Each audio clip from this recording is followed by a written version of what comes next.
मुलांना चमचमीत आणि असं मस्त असं कॅफे स्टाईल काहीतरी असं खायचं होतं, तर म्हटलं चला आज आपण घरीच बनवूया म्हणून. तर इथे मी मिक्सरच्या भांड्याला आहे ना अर्धा कप एवढी पुदिन्याची पानं घेतलेली आहेत, 1 कपभर एवढा कोथिंबीर घेतलेला आहे, 2 ते 3 हिरव्या मिरच्या, आल्याचा छोटासा असा तुकडा, चवीपुरती असं मीठ आणि थोडंसं असं काळं मीठ, अर्धा लिंबाचा रस. आणि बरं, ही जी ग्रीन चटणी आहे आपण आता मिक्सरला वाटून घेऊया.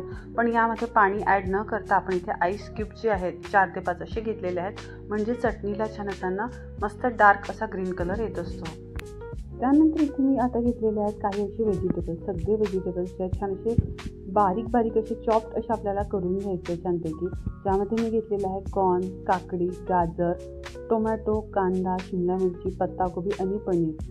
सगळे जे व्हेजिटेबल्स आहे पाव कप एवढेच असं मी घेतलेले आहे. तुम्हाला एखादा जर व्हेजिटेबल कमी यामध्ये टाकायचं असेल तर सगळ्यांचं प्रमाण तुम्ही कमी जास्त असं करू शकता.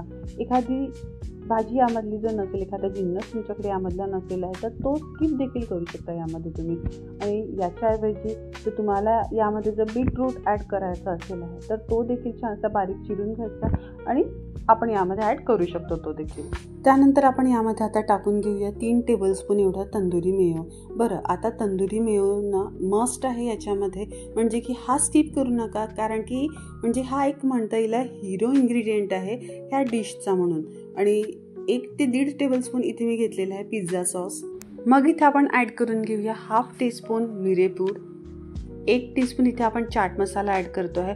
बरं, मस्टर्ड सॉस जर असेल ना एखादी टेबलस्पून तो यामध्ये टाकून घ्या, नसेल तरी काही हरकत नाही आहे. इथे मी 1 टीस्पून ऑरेगॅनो देखील ॲड केलेला आहे. आता हे सगळे जिन्नस जे आहे नीट एकत्र छानशी मिक्स करून घ्यायचे आहेत आपल्याला. बरं, सगळे जिन्नस आता इथे नीट मिक्स करून झाले आहेत. त्यानंतर इथे आता मी 2 क्यूब असे प्रोसेस चीज घेतलेले आहे, ते किसून घेतलेले आहे. हे देखील आता आपण नीट असं ना मिक्स करून घेऊया. बरं, रेसिपी ओळखली असेल ना तर मला कमेंट करा पटकन की मी कुठली नेमकी अशी ना रेसिपी बनवते आहे म्हणून. बरं, ही रेसिपी एकदा टेस्ट केल्यानंतर ना मुलं कॅफेची ही रेसिपी विसरून जाणार किंवा स्ट्रीट स्टाईलची ही रेसिपी विसरून जाणार. इतकी भन्नाट अशी ना ही जी रेसिपी आहे बनवून तयार होते.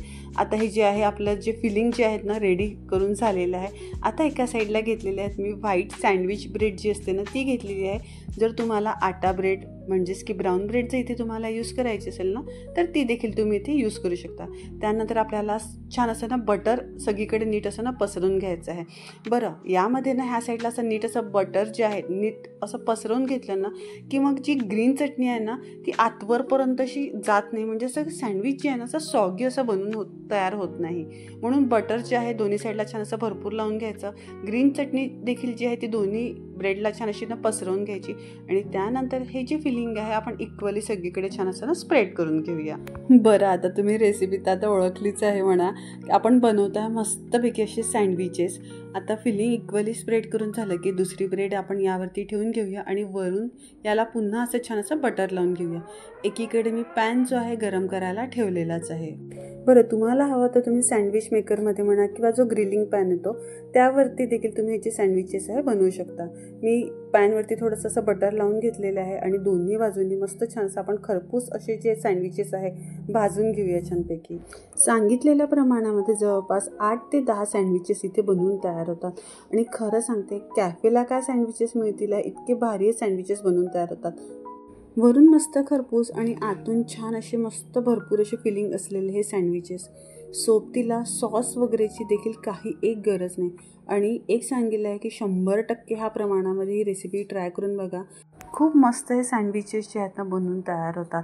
आणि मुलं आता एकदा टेस्ट केल्यानंतर वारंवार ह्या सँडविचेसची नक्की डिमांड अशी करणार आहे. मग काय, त्याकरता रेसिपीला एक लाईक आणि जास्तीत जास्त शेअर नक्की करायला आहेत. बरं, चॅनलवरती नवीन असाल तर सबस्क्राईब करायला मात्र विसरू नका. पुन्हा भेटूया अशाच नवीन रेसिपीसोबत. तोपर्यंत होम शेफ रेसिपीज बघत राहा आणि ट्राय करत